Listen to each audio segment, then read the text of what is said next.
कितने के लोग आ सकते हैं उस दिन? कम से कम 25,000, कम से कम 25,000 लोग। टोटल तो 52,000 है। 52,000 है ना, तो आधे भी अगर हम मान के चला के आधे भी आओगे तो 25,000।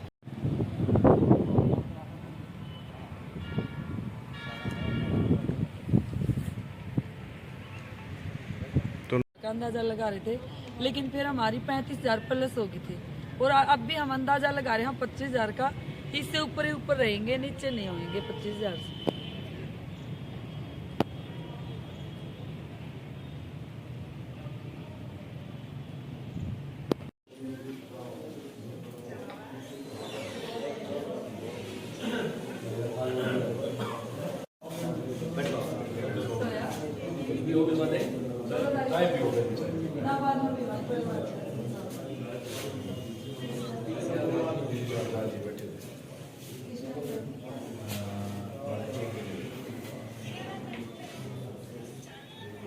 का अंदाजा लगा रहे थे, लेकिन फिर हमारी 35,000 प्लस हो गई थी।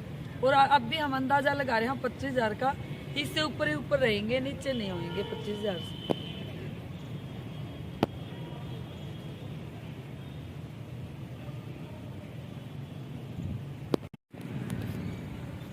और कितने के लोग आ सकते हैं उस दिन?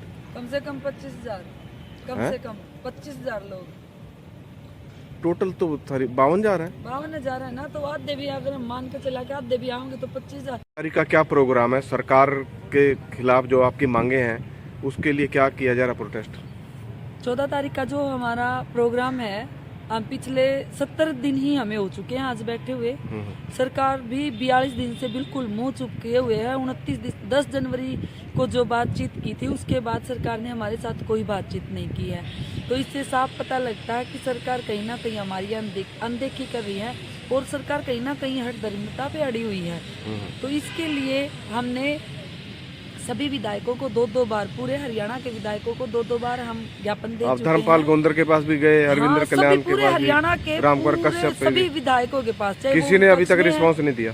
हाँ, कोई नहीं। सभी, चाहे वो विपक्ष में है चाहे वो पक्ष में, हम सभी को 2-2 बार मेमोरेंडम दे के आए हैं, लेकिन किसी ने कोई अभी तक कोई अच्छा रिस्पॉन्स नहीं आया। इसके लिए फिर हमने, हमारी जो राज्य कमेटी का फैसला है वो है भाई पूरी की पूरी 52,000 वर्कर हेल्पर यहाँ पे सीएम सिटी में 12 सेक्टर में पड़ाव होगा। और पड़ाव ये नहीं कि भी दिन में आए और रैली करके चले गए, ये भी नहीं कि लगातार यहाँ से चल, लगातार अनिश्चितकालीन पड़ाव यहाँ पे रहेगा। और पूरी की पूरी 52,000 वर्कर हेल्पर हमारे 14 तारीख को करनाल में, जब तक सरकार मांगे नहीं मांगे, जब तक सरकार की जिम्मेदारी है।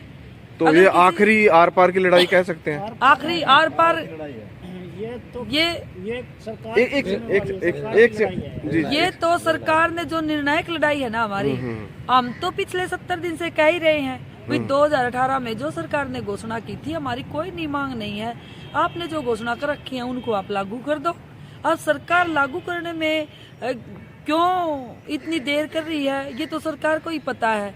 अब देखो, हम धरने पे बैठे हैं, इतने दिन हो गए तालाबंद हड़ताल पे, हमारे 2.5 महीने से पे भी रुकी हुई हैं। हमारी जो 80% महिलाएं बर्खास्त भी कर दी हैं। हाँ, बर्खास्त हमारी कम से कम सैकड़ों वर्कर है पूरे हरियाणा में बर्खास्त हो चुकी हैं। आज ही बहन का बर्खास्त का लेटर, तो अभी एसपी साहब ने बुलाया था, किस लिए? हम ये कह रहे थे, हमने अपने सिक्योरिटी के लिए, पानी के लिए और टॉयलेट के लिए, भाई 52,000 हेल्पर आपके लिए आ रही है यहाँ के करनाल में। तो हम प्रशासन से एक गुहार ये लगा रहे हैं, और ये हमारा हक भी है कि प्रशासन हमारी एक तो सिक्योरिटी का इंतजाम करे, एक पानी का और टॉयलेट का, पानी का, हाँ, हमारा इंतजाम करे। वो अखिल भारतीय किसान सभा की तरफ से हूँ मैं, जिला में जो हमारी डिस्ट्रिक्ट कमेटी है उसके मेंबर हूँ। हमारी जो किसान सभा है उसका लगातार समर्थन रहा है आंगनवाड़ी वर्कर हेल्पर यूनियन की है जो आंदोलन है। और मुख्य मांग जो इनकी, प्रधानमंत्री ने 2018 में अनाउंसमेंट किया था 1,500 रुपये आंगनवाड़ी वर्कर का और 750 रुपये आंगनवाड़ी हेल्पर का, तो वो 18 की मांग 4 साल हो गए हैं। वो तो अब 70 दिन हो चले हड़ताल कर रही है, सरकार नहीं मान रही है। अब 14 तारीख को आपका जो है आंगनवाड़ी को समर्थन के लिए, मैं ये कह रहा हूँ कि हमारी विधानसभा में भी खट्टर साहब ने कहा था इनको कुशल आ रहा है, कुशल श्रमिक मानना जाएगा, वो पीछे हट गए, वो पीछे हट गए हैं। तो उस हालात में अब 70 दिन से स्ट्राइक पे बैठे हैं, सुनवाई नहीं हो रही है। तो अखिल भारतीय किसान सभा का लगातार इनकी मांगों का समर्थन है। 14 तारीख को समर्थन 14 तारीख को भी समर्थन है, पहले भी समर्थन रहा है। और हमारी पुरजोर मांग है कि सरकार इनकी बात को सुने, नेताओं से बातचीत करे और जो मांगी हुई मान्य है 4 साल पहले की उनको पूरा लागू करे। हाँ, नई मांग कोई नहीं है इनकी, केवल जो मांगी हुई जो पहले मानी जा चुकी हैं उनको लागू कराने की बात है। किसान सभा इनके समर्थन में खड़ी है। एसपी से मिले, क्या मामला है? आज हम जो ना जन संगठनों का एक प्रतिनिधिमंडल करनाल में जो यहाँ के लोकल एसपी हैं, क्योंकि करनाल में जो है ना आंगनवाड़ी वर्कर हैं, वर्कर का पूरे राज्य का महापड़ाव है और ये वर्कर जब तक नहीं जाएंगे जब तक इनके फैसला कोई न कोई सरकार नहीं करती। एसपी के पास मिलने से? एसपी के पास यूँ जाएंगे क्योंकि कानून व्यवस्था इनके हाथ में है।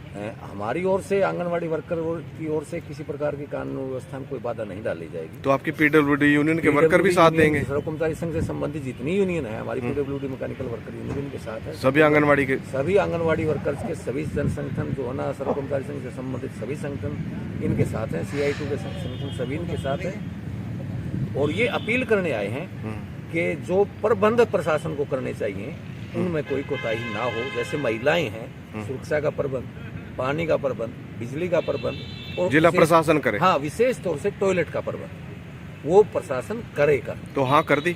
नहीं, अभी मिलने जा रहे हैं। अच्छा, हाँ, मिलने जा रहे हैं, ये अपील करेंगे, अपील करेंगे जन संगठनों की ओर से। ठीक, इसलिए एसपी ने बुलाया। मैं जगमाल सिंह अखिल भारतीय खेत मजदूर यूनियन के राज्य प्रधान और यहाँ लोकल करनाल डिस्ट्रिक्ट का जिला सेक्रेटरी हूँ अपनी यूनियन का। और सबसे पहले तो ये अपील हम प्रशासन से करना चाहेंगे, 70 दिन से पूरी सर्दी निकल गई, महिलाएं बैठी हैं सड़कों पर, सरकार सहानुभूतिपूर्वक इनकी बातचीत सुने और इनकी बातचीत से ही समस्या का समाधान है। मतलब बातचीत के लिए मुख्यमंत्री समय दे और यूँ कोई बड़ा मसला नहीं है।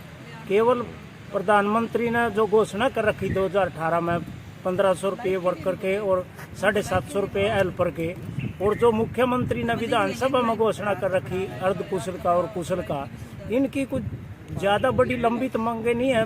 जो केंद्र सरकार द्वारा जो दिया गया है दूसरे राज्यों में भी दिया गया। 70 दिन से लगभग बैठी है सड़कों पे, बैठी है और मतलब सरकार अड़ी हुई बैठी। तो 14 तारीख को आपका भी समर्थन है? हम बिल्कुल पूरे राज्य के सत्र पर हमारी कैथल में राज्य कमेटी की मीटिंग हुई थी और हमारे राष्ट्रीय नेता वी वेंकट जो हमारे यूनियन के राष्ट्रीय महासचिव हैं उसमें शामिल थे और हमने मीडिया को भी बताया था हमारी यूनियन राज्य सत्र पर पूरे देश की यूनियन की तरफ से समर्थन है। तो आपकी भी अनिश्चितकालीन ही इनके साथ हड़ताल रहेगी? अनिश्चितकालीन हड़ताल इनकी तालमेल कमेटी करेगा, हमारा सहयोग है, समर्थन रहेगा और हम ये उम्मीद करते हैं जिला प्रशासन से भी ये CM हाउस में भी बातचीत करें। SP साहब और नए जो उपायुक्त जो महोदय जी आए, आपके माध्यम से भी हम चाहेंगे कि भाई बातचीत करें और सहानुभूतिपूर्वक ये जो 70 दिन तक लगातार पूरे प्रदेश की जो महिलाएं सड़कों पर बैठी हैं और यहाँ करनाल में भी अगर हजारों वर्कर अनाज मंडी में 5 जनवरी को जो इतनी बड़ी हड़ताल थी,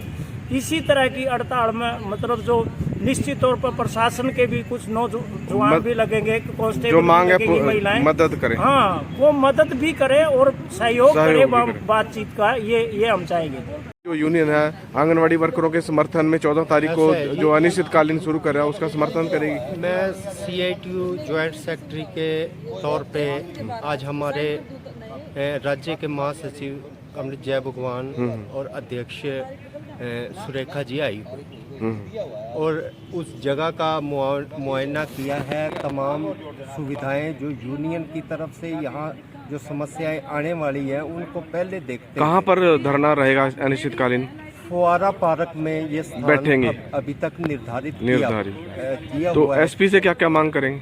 SP साहब से यही मांगे है कि इनके पानी की व्यवस्था, कुछ सुरक्षा की व्यवस्था, महिलाएं हैं वैसे तो हम लगातार टॉयलेट की 70 दिन हो गए कहते आ रहे हैं, प्रशासन के सामने है ये सब, इनसे मांग की है, बार बार प्रदर्शनों के माध्यम से भी ये कहा है कि ये कोई जायज मांग है, इनकी मांग के ऊपर करते हुए इनकी बातचीत करवाई करें, परंतु अभी तक कोई सरकार रिस्पांस नहीं दे रही। सरकार रिस्पांस नहीं दे रही, उल्टा सरकार ने अड़ियल रुख, नकारात्मक, असंवेदनशील, लोकतांत्रिक तरीके का रुख अपना रखा है। देखो महिलाओं का सवाल है और महिलाएं जो है भाजपा सरकार के चुनावी वादों में और नारों में बेटी बचाओ, महिलाओं के सशक्तिकरण के नाम पे अनेकों कार्यक्रम सरकार चलाती है, लेकिन वास्तविकता ये है कि प्रधानमंत्री मोदी 15 लाख रुपए खाते में आएंगे देशवासियों को। आश्वासन दिया था। आश्वासन दे। हम 1500 की मांग कर रहे हैं, वो इनका हक है जायज, वो इनकी मेहनताना है। 14 तारीख को आपके यूनियन का समर्थन रहेगा? बिल्कुल पूरी तरीके CITU साथ है, CITU अन्य यूनियनों के साथ सहयोग करके उनको लाने के लिए प्रयासरत रहेगी।